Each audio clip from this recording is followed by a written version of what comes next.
జాతీయవాదాన్ని సనాతన ధర్మాన్ని దేశానికి రెండు కండ్లుగా భావిస్తే మాతో కలిసి మీరు నినదించండి, మాకు తోడుగా నిలవండి.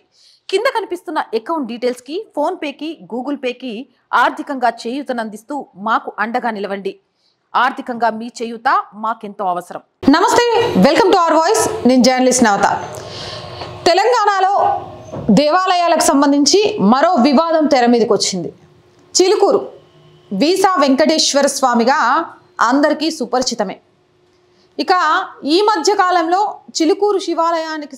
చిలుకూరు వెంకటేశ్వర స్వామికి సంబంధించి ప్రసాదం తీసుకుంటే పిల్లలు పుడతారు అనే ఒక నమ్మకంతో ట్రాఫిక్ జామ్ అయ్యే విధంగా భక్తులు ఏ విధంగా చేరుకోవడానికి వెళ్ళారో మనందరం చూసినమే. ఇప్పటి వరకు కూడా చిలుకూరు చుట్టుపక్కల అన్యమత ప్రచార ప్రభావం ఇంకా పడలేదు అని చెప్పొచ్చు.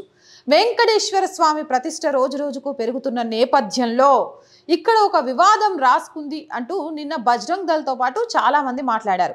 అయితే దీనికి సంబంధించి మనం కూడా మాట్లాడుకోవాల్సిన అంశం ఏంటంటే, చిలుకూరులో ఈరోజు కూలిపోయింది, ధ్వంసమైంది అని మాట్లాడుతున్న కట్టడం మసీదా, గుర్రపుశాల, ఈ రెండిటిలో ఏది అనేది. దీనికి సంబంధించి ఒక ఆర్టికల్ అయితే నేను మీ ముందు ఉంచుతాను. కొత్త ప్రాజెక్టు కోసం తన భూమిని చదును చేయాలని ఒక భూ యజమాని నిర్ణయం తీసుకున్నారు. ఆ ప్రాంతంలో గణనీయమైన మత వివాదానికి దారితీసింది. సైట్లోని పాత నిర్మాణాన్ని ధ్వంసం చేసినప్పుడు వివాదం తలెత్తింది. దాని స్వభావం మరియు ప్రాముఖ్యత వివాదాస్పదాలకు దారితీసింది. ఇదనమాట. దీని గురించి, ఈ కట్టడం గురించి మనం మళ్ళీ మాట్లాడదాం. నేను మీతో మాట్లాడతా. ఏదైతే ఇప్పుడు కూలిపోయింది అని చెప్తున్నారో చిలుకూరు గ్రామ స్థలంలో పాత కట్టడం ఇది. దీని గురించి మాట్లాడే ముందు అసలు మొత్తం ఏం జరిగిందో చూద్దాం. రంగారెడ్డి జిల్లా మోయినాబాద్ మండలం చిలుకూరు గ్రామంలో జూలై 21న ఓ భూ యజమాని కొత్త ప్రాజెక్టు కోసం తన భూమిని చదును చేస్తుండగా ఆ స్థలంలో పాత కట్టడాన్ని కూల్చివేశాడు. ఈ చర్య గణనీయమైన మత వివాదానికి దారితీసింది.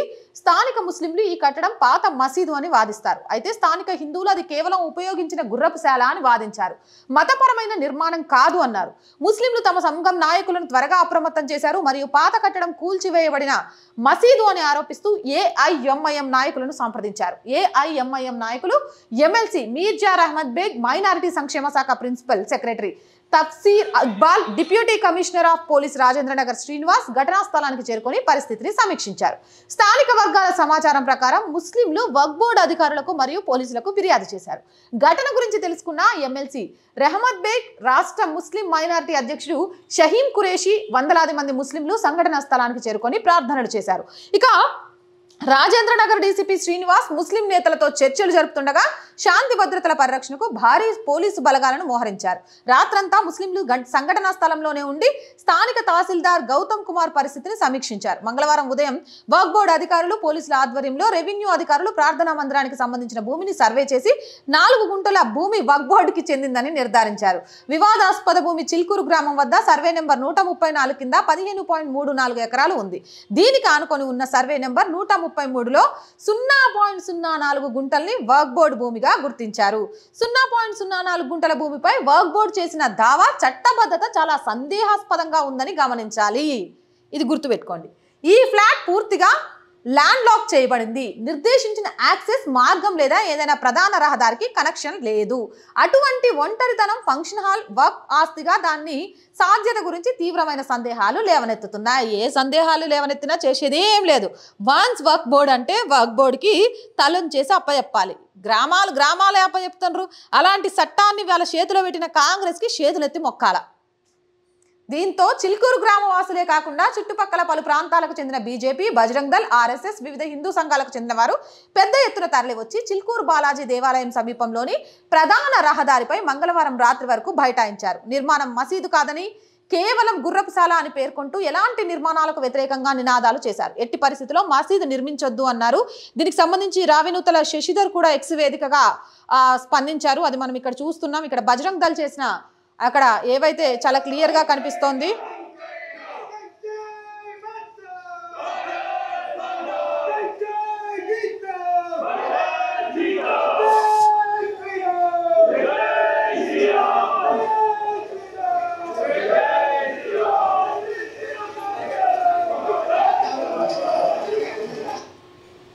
రైట్.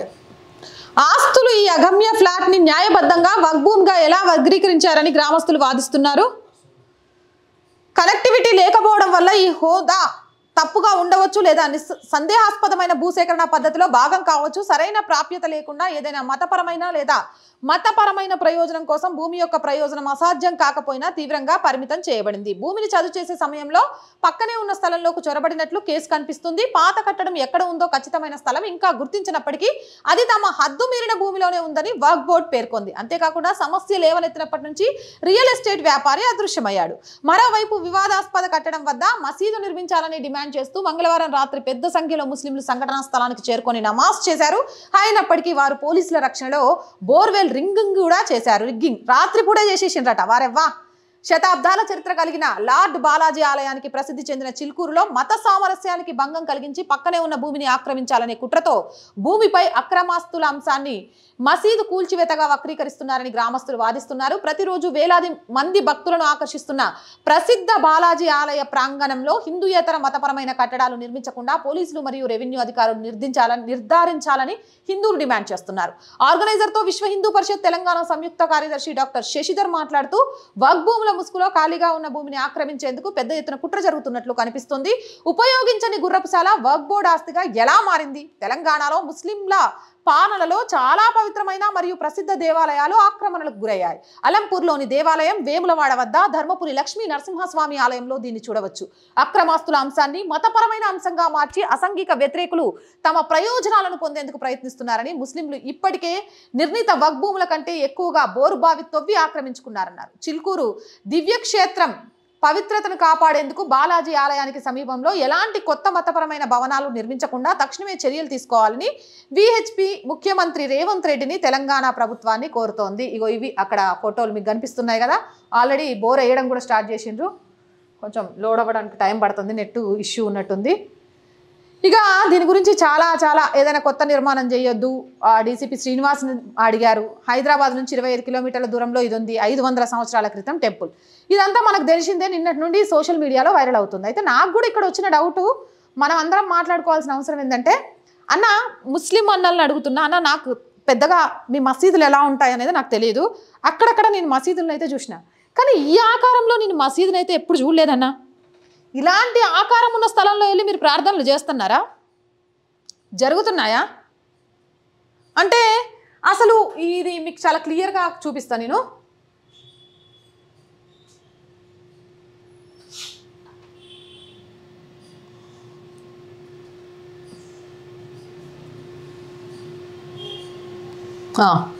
ఇది ఇక్కడ మీకు అందరికీ క్లియర్గా కనిపిస్తుందా? పెద్దగా చేస్తే కనిపించదు అని నేను దాన్ని మళ్ళీ మినిమైజ్ చేస్తా. చుట్టూ చెట్లు, అసలు ఇందులోకి ఎక్కడానికి మెట్లు కూడా లేవు. మరి ఇది మసీదు ఎట్లయిద్దన్నా? ప్రార్థనా మందిరంలో మీరు ప్రార్థనలు చేయకుండా ఖాళీగా వదిలేశారా? లేకపోతే అక్కడ స్థానికులు చెప్తున్నప్పుడు అది గుర్రపుశాల అయితే ఎలాగో అది ధ్వంసమైంది కాబట్టి అక్కడ ప్రార్థనా మందిరం ఉందని చెప్పేసి వక్ఫ్ బోర్డుని తీసుకొచ్చేసి రాత్రికి రాత్రి మసీదు వచ్చేస్తే ఏం చేయాలి అనేది ఉద్దేశం. ఇప్పుడు హిందువులకు ప్రశ్న, ఇదే ఫిలిం నగర్లో ఆంజనేయ స్వామి ఆలయం విషయంలో గొంతులు జించుకొని అరిచినాం మనం. వక్ఫ్ బోర్డు లాంటిది ఏంటో ప్రభుత్వ పరిధిలో ఉన్న దేవాదాయ ధర్మాదాయ శాఖకు హక్కులు లేకపాయే. వక్ఫ్ బోర్డు వచ్చి 0.04 గుంటలు మాదే అంటే జీహుదూర్ అంటూ పోలీసులతో సహా అందరు యాక్సెప్టబుల్ చేసి వాళ్ళు బోర్లు వేసుకుంటున్నా చేతులు కట్టుకొని నిలబడదాం. కానీ దేవాదాయ ధర్మాదాయ శాఖ అంటూ ప్రభుత్వాల చేతుల్లో మన ఆలయాలను తీసుకెళ్ళి పెడితే మన ఆలయాల భూములు అన్యాక్రాంతమైపోతున్నా కూడా పట్టించుకునే నాదుడే కరువైపాయే.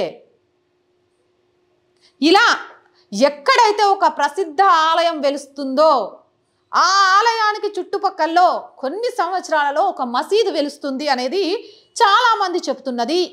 వాస్తవాలలో ఒక అంశం కూడా కనిపిస్తున్నది. తిరుమల తిరుపతి దేవస్థానం, అలాగే చిలుకూరు వెంకటేశ్వర స్వామి, అక్కడ తిరుమల తిరుపతి దేవస్థానంలో వెంకటేశ్వర స్వామికి ఎంత భక్తి నిష్టలతోటి ఆయన్ని కోరుకుంటే కోరిక నెరవేరుతుంది అనుకుంటారో, ఇక్కడ చిలుకూరుకి సంబంధించి బాలాజీ టెంపుల్ విషయంలో కూడా అది చాలా క్లియర్గా కనిపిస్తుంది. వీసా వెంకటేశ్వర స్వామిగా పిల్లలు కావాలన్నా, కోరికలు తీరాలన్నా అక్కడ మొదట 11 ప్రదర్శనలు, తర్వాత 108 ప్రదర్శనలు చేయడం ద్వారా కోరికలు నెరవేరుతాయి అంటూ లక్షల్లో భక్తులు చిలుకూరు వెంకటేశ్వర స్వామి దర్శనానికి వస్తారు. ఈ నేపథ్యంలో ఆలయ ప్రధాన అర్చకులు రంగరాజన్ చాలా క్లియర్గా డిమాండ్ చేస్తున్నారు. తిరుపతిలో ఏదైతే జీవో అమలు అవుతుందో దివ్యక్షేత్రం జీవో, అదే జీవోని ఇక్కడ కూడా అమలు చేస్తూ ఈ టెంపుల్కి 2 కిలోమీటర్ల పరిధి వరకు అన్య మతానికి సంబంధించిన ఎలాంటి ప్రార్థనా మందిరాన్ని నిర్మించడానికి వీల్లేదు. ఈ దిశగా ప్రభుత్వంతో పాటు పోలీస్ డిపార్ట్మెంట్ కూడా సహకరించాలి. లేని ఎడల బాలాజీ టెంపుల్కి సంబంధించి అనేక తప్పిదాలు జరగడానికి అవకాశం ఉంటుంది అని కూడా చాలా క్లియర్గా చెప్తున్నారు. సరే, అవన్నీ పక్కన పెట్టేద్దాం. ఇప్పుడు అక్కడ అన్యమతానికి సంబంధించి కొత్తగా కట్టచ్చా కట్టకూడదా అనేది పక్కన పెడితే వాళ్ళు లేవనెత్తుతున్న అంశం ఏంటి? అక్కడ ఉన్నది మసీదును కూల్చేశారు. అసలు ఆ రియల్ ఎస్టేట్ వ్యాపారి ఏమైపోయాడు? ఎప్పుడైతే ఈ వివాదం తలెత్తిందో అప్పటి నుంచి ఆయన కనబడటం మానేశాడు. ఏ అంశం మీద ఆయన ఈ కట్టడాన్ని చదును చేసేసాడు? ఇదంతా ఒక పక్కా ప్లాన్ ప్రకారం జరిగిందా? నువ్వు వెళ్ళి చదును చేసేసేయి, ఆ చదును చేసేస్తే అక్కడికి మేము వచ్చి గొడవ చేస్తాం, అది మసీద్ అని చెప్తాం, ఈలోపు వక్ఫ్ బోర్డు ఎంటర్ అయింది, ఎట్లాగో మన వక్ఫ్ బోర్డుకున్న హక్కులు ఇంకెవరికి లేవు కాబట్టి అక్కడ మనం మసీదు నిర్మించుకోవచ్చు అని ఒక ప్లాన్ ప్రకారం జరిగిందా అనే అనుమానాలను కూడా స్థానికులు వ్యక్తం చేస్తున్నారు. అసలు ఆ రియల్ ఎస్టేట్ వ్యాపారి ఎక్కడికి వెళ్ళాడు? ఇది చదును చేయాల్సిన అవసరం ఎందుకు వచ్చింది? తన భూమి పరిధి దాటి ఎందుకు చదును చేశాడు? ఇక అన్నిటికంటే అతిపెద్ద ప్రశ్న, ఎలాంటి దారి లేకుండా, మెట్లు లేకుండా, కనీసం ఉపయోగించుకోవడానికి కూడా ఆమోదయోగ్యంగా లేని ఈ కట్టడం మసీదుగా ఎలా మారిపోయింది? ఈరోజు వక్ఫ్ బోర్డుకున్న హక్కులు హిందూ దేవాలయాలకు ఎందుకు లేకుండా పోయాయి? శశిధర్ గారు చెప్పినట్టు వేములవాడ, జోగులాంబ ఇలా చాలా చోట్ల ఇప్పటికే ఆలయాలలో అన్య మతాల మందిరాలు, ప్రార్థనా మందిరాలు ఎలా వెలిశాయి, ఎలా ఆలయాలను అన్యాక్రాంతం అయిపోతున్నాయి అనేది చాలా క్లియర్గా అర్థమవుతుంది. 0.04 గుంటల భూమి కోసం వక్ఫ్ బోర్డు వచ్చి అక్కడ బోరేసి అక్కడ ఆ ముస్లిం సోదరులంతా వచ్చి ప్రార్థనలు చేసుకుంటూ మాది అంటారు. కానీ భద్రాచలం శ్రీరాముల వారి మందిరానికి సంబంధించి 100 ఎకరాల భూమి అన్యాక్రాంతమైంది. ఒక్కళ్ళన్న మాట్లాడగలిగినరా? ఆంజనేయ స్వామి విగ్రహాన్ని కదిలించకండి అని ఫిలిం నగర్లో తలలు పట్టుకొని కొట్టుకున్నా కూడా హిందువులకు ఆ హక్కే లేకపోయి సనాతన ధర్మం మీద ఏర్పడ్డ ఈ దేశంలో హిందూ ఆలయాలకు లేని హక్కులు, హిందూ ఆలయాల మనుగడకు సాధ్యం కాని ఎన్నో అంశాలు ఈరోజు ముస్లింలకు వక్ఫ్ బోర్డు రూపంలో అందించారు అని చెప్పడంలో ఎలాంటి అతిశయోక్తి కూడా లేదు. దీని గురించి మనం బజరంగ్ దళ్ స్టేట్ కన్వీనర్ శివరాం గారితో మాట్లాడదాం.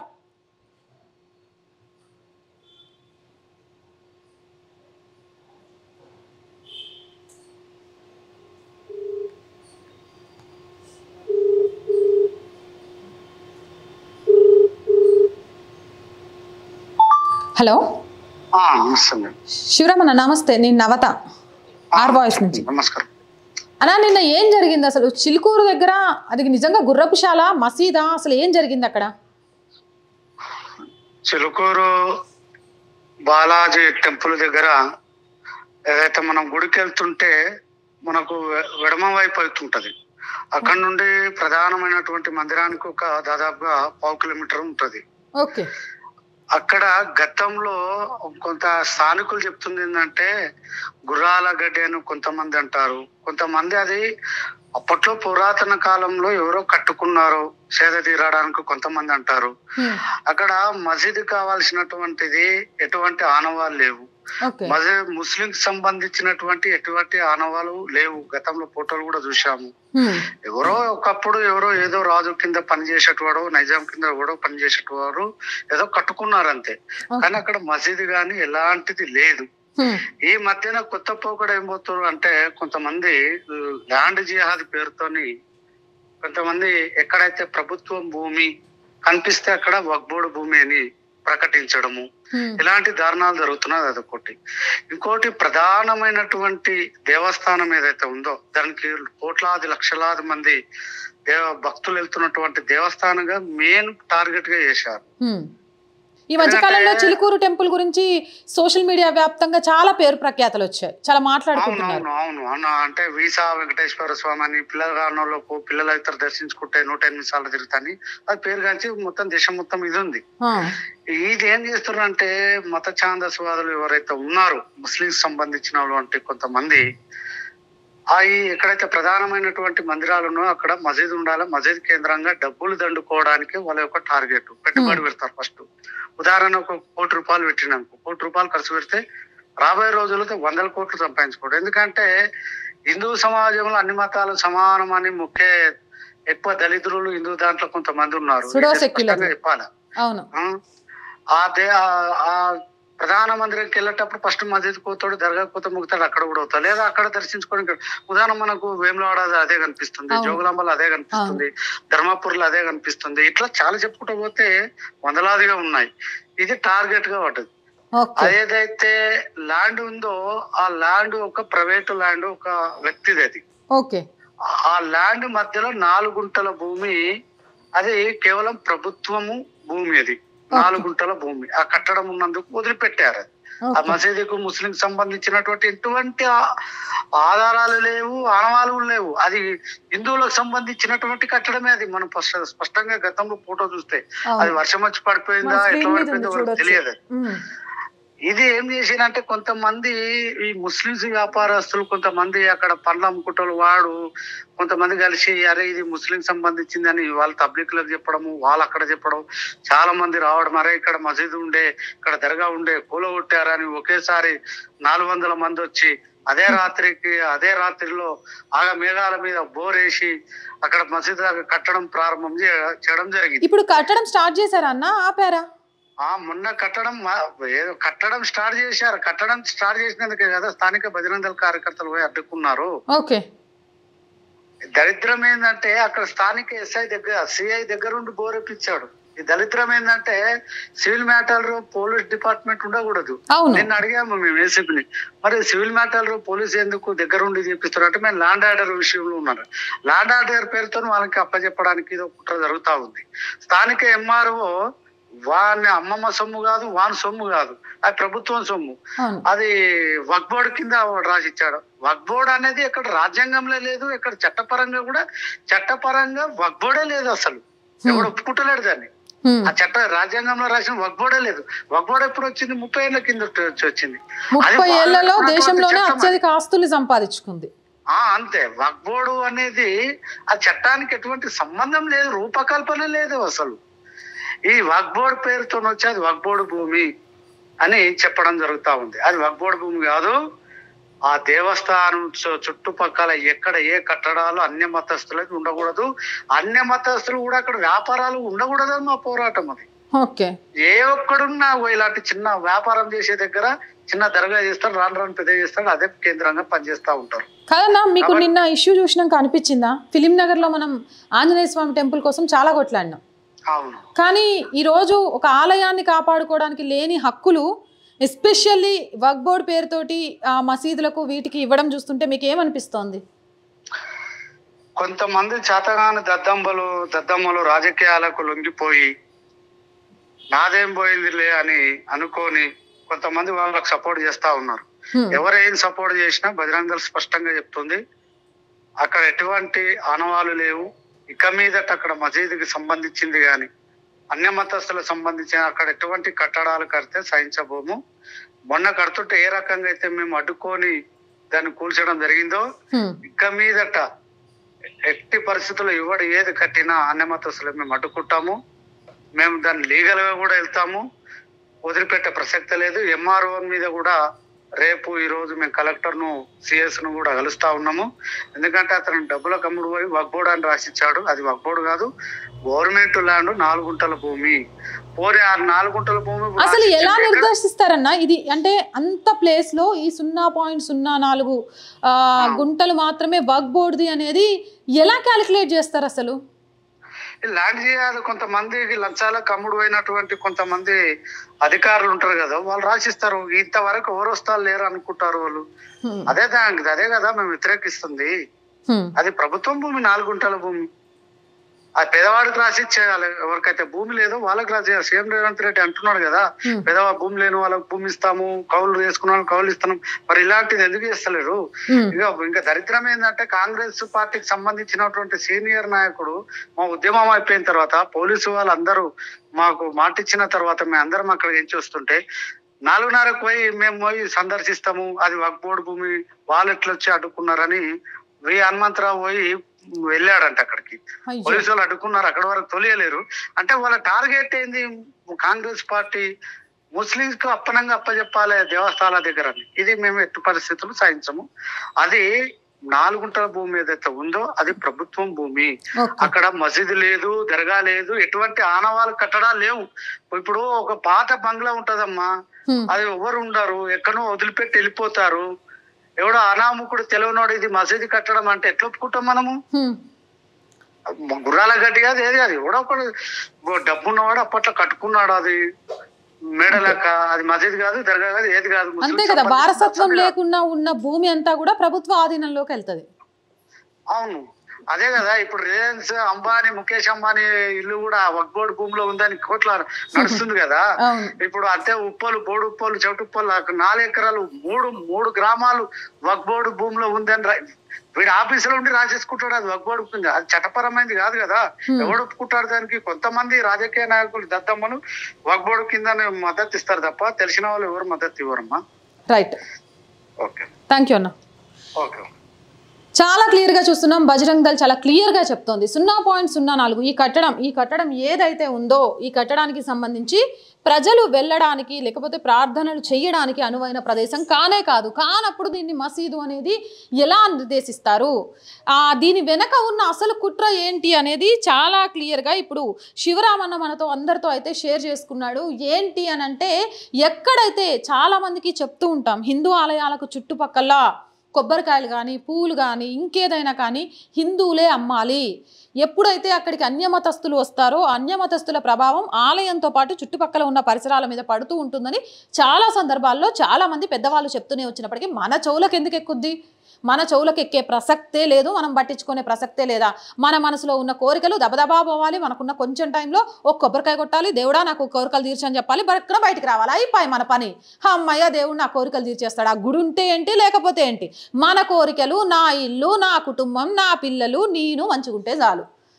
ఇప్పుడు శివరామన్న చెప్పిన దాని ప్రకారం చాలా క్లియర్గా అక్కడ అన్యమతానికి సంబంధించి ఎవరైతే పూలు కానీ కొబ్బరికాయలు కానీ పండ్లు కానీ ఇలాంటివి అమ్ముతున్నారో వాళ్ళు ఈ కట్టడం విషయానికి సంబంధించి చెప్పడంతో ఇప్పుడు వేములవాడలో కానీ జోగులాంబలో కానీ ఎలా జరిగిందో అక్కడ ఒక మసీదుని నిర్మించడం ద్వారా మన సుడో సెక్యులర్ హిందువుల్లో మాత్రమే సెక్యులర్లు ఉంటారు. ఎందుకో నాకు అర్థం కాదు. ముస్లింలలో ఉండరు, క్రిస్టియన్లలో ఉండరు, జైనుల్లో ఉండరు, బౌద్ధుల్లో ఉండరు.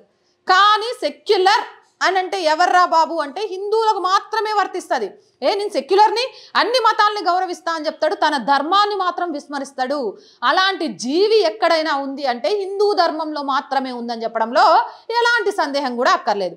పాపం ఇది 1/2 కిలోమీటర్ల దూరంలోనే ఒక మసీదు వెలిసేలాగా చేయగలిగితే వెళ్ళే దారిలోనో వచ్చే దారిలోనో మసీదులోకి కూడా వెళ్ళి విభూదో ఏదో పెట్టించుకొని వస్తే అక్కడికి కూడా పైసలు జనరేట్ అవుతూ ఉంటాయి.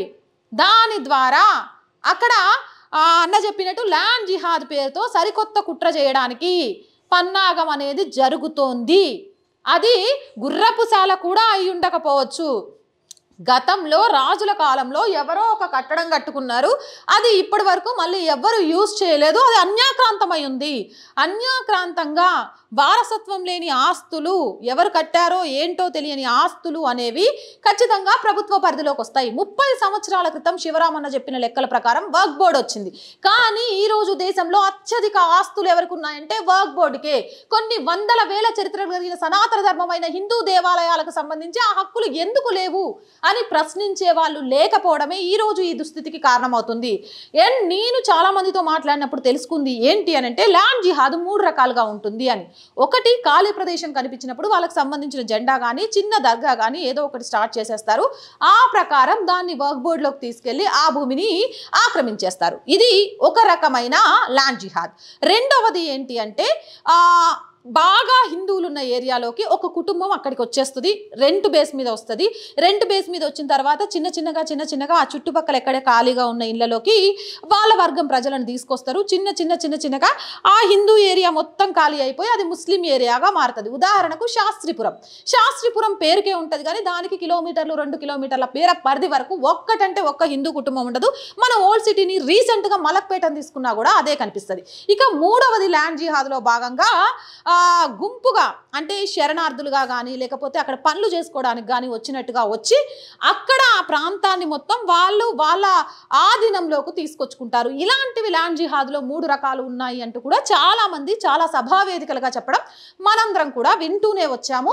వింటూనే వచ్చినా ఈ చెవితో వింటాం, ఈ చెవితో వదిలేస్తాం. ఎందుకంటే మన ఇంటికి వచ్చి ఇది వక్ఫ్ బోర్డు భూమనో లేకపోతే మన ఇంటికి వచ్చి మన ఇంట్లో ఏదైనా ప్రమాదం జరుగుతుందో తప్ప మనకెందుకు? స్వామికి కొబ్బరికాయ కొట్టామా, మన కోరిక తీర్చిండా, కొడుకుని వీసా ఇచ్చి యూఎస్ పంపించినామా, ఆడు పంపించే డబ్బులతో ఈడ కూర్చొని మంచిగా బతుకుతున్నామా? ఇదే మన లెక్క. అంతకు మించి ఆలయాలను కాపాడుకోవడంలో మనం వేస్తున్న అడుగు ఏంటి అనేది ఆలోచించాలి. ఒక పక్కన నుంచి 30 సంవత్సరాలలో వక్ఫ్ బోర్డు అన్ని ఆస్తుల్ని కూడా పెట్టుకుంటే ఈరోజు శివరామన్న చెప్తున్నట్టు హనుమంతరావు ఇంకొకళ్ళు కాంగ్రెస్ నాయకులు, సో ఎవరైనా కానివ్వండి, ఒక్కసారి ఆలోచించండి. ఒక్కసారి ఒక మసీదుకి చుట్టుపక్కల ఇది హిందూ ఆలయానికి సంబంధించిన భూమి, మేము ఇక్కడ ఆలయం కట్టుకుంటామనంటే ఒప్పుకుంటారా? ఒక చర్చికి చుట్టుపక్కల 1/2 కిలోమీటర్ దూరంలో ఇక్కడ అంతకుముందు ఒక అమ్మవారి విగ్రహం ఉండేది, ఎవరో తీసి పడేశారు, ఇక్కడ మేము గుడి కట్టుకుంటామంటే ఒప్పుకుంటారా? ఏ రాజకీయ నాయకుడైనా హిందువులకు వత్తాసు పలకడానికి అక్కడికి వస్తాడా? రాడు. ఎందుకు అంటే సెక్యులర్.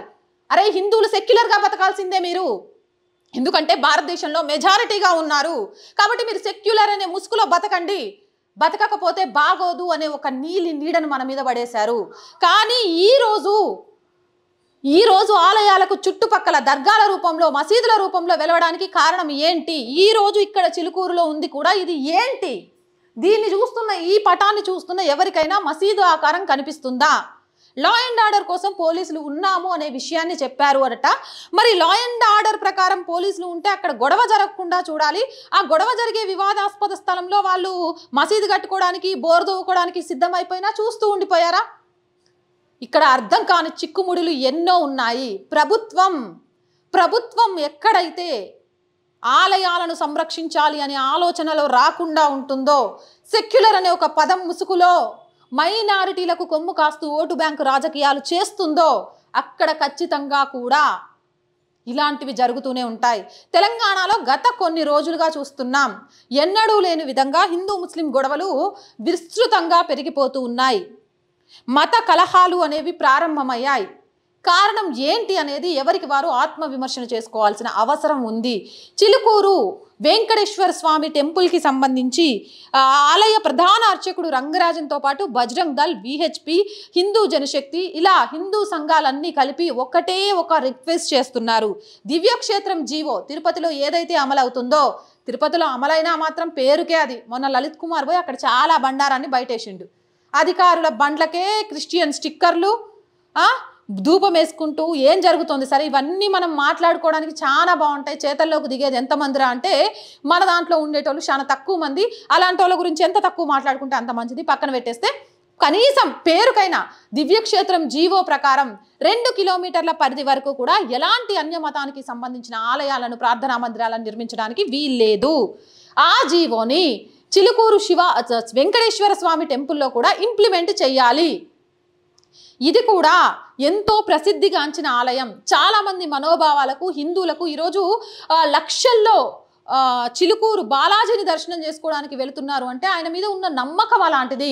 ఆ చుట్టుపక్కల వాతావరణాన్ని కలుషితం చేయకుండా కనీసం అక్కడైనా సనాతన ధర్మాన్ని బ్రతకనివ్వండి, అన్యాక్రాంతం కానివ్వకండి అని ఈరోజు వాళ్ళు కోరుకుంటున్నారు. దానికోసం చట్టపరంగానే కాదు ఎక్కడి వరకైనా వెళ్తాము అని చెప్తున్నారు. ఇక హిందువులు ఇప్పటికైనా వేకప్ కాకపోతే ఏం జరుగుతుంది అనేది నేను చెప్పాల్సిన అవసరం లేదు. ప్రతిరోజు చెబుతూనే ఉన్నాము, ధర్మాన్ని మీరు రక్షించుకోకపోతే ఏదో ఒక రోజు మీ ఇంటిని కూడా అధర్మం మింగేస్తుంది అనే విషయాన్ని విస్మరించకండి. చిలుకూరు బాలాజీ టెంపుల్కి సంబంధించి ఎవ్వరూ అక్కడికి వెళ్ళి ఇప్పుడు నిరసన తెలియజేయాలనే ఆలోచన కూడా చేయకండి. ఎందుకంటే అక్కడ 144 సెక్షన్ అమలవుతుంది కాబట్టి ఆ విషయంలో కూడా జాగ్రత్తగా ఆచితూచి అడుగులు వేయండి. మన మీద, హిందువుల మీద అన్ని కేసులు మిగిలిన వాళ్ళ మీద కావు అనే విషయం కూడా మీకు తెలుసు. అయినా మన పోరాటం సోషల్ మీడియా వేదికగా ఈ సమస్యకు పరిష్కారం వచ్చేదాకా చేద్దాం. హ్యాష్ట్యాగ్తో నినదిద్దాం. సేవ్ చిలుకూరు బాలాజీ టెంపుల్ అంటూ ఖచ్చితంగా దాన్ని కాపాడాల్సిన బాధ్యత మనందరి మీద ఉంది. ఈ పోరాటంలో మనందరం కూడా సమిధలుగా మారి చిలుకూరు వెంకటేశ్వర స్వామికి చుట్టుపక్కల అన్యమత ప్రచారాలకు సంబంధించి ఎలాంటి అంశాలు చోటు చేసుకోకుండా ధర్మాన్ని కాపాడటంలో మనందరం భాగస్వాములు అవుదాం. #సేవ్ చిలుకూరు బాలాజీ టెంపుల్ పేరుతో సోషల్ మీడియా వేదికగా ట్రెండ్ చేద్దాం. ఈ అంశానికి సంబంధించి ట్రెండింగ్ అవుతే ఖచ్చితంగా ఈ ఆలయం జోలికి ఎవరు రారు. అందులో మనందరం భాగస్వాములు అవుదాం. Stay with us. మీ ఆదరణి మాకు ఆనందం, మా వెంట మీరున్నారని అతిపెద్ద ధైర్యం. దయచేసి సబ్స్క్రైబ్ చేయండి, లైక్ చేయండి, షేర్ చేయండి, కామెంట్స్ ద్వారా మీ అభిప్రాయాన్ని పంచుకోండి.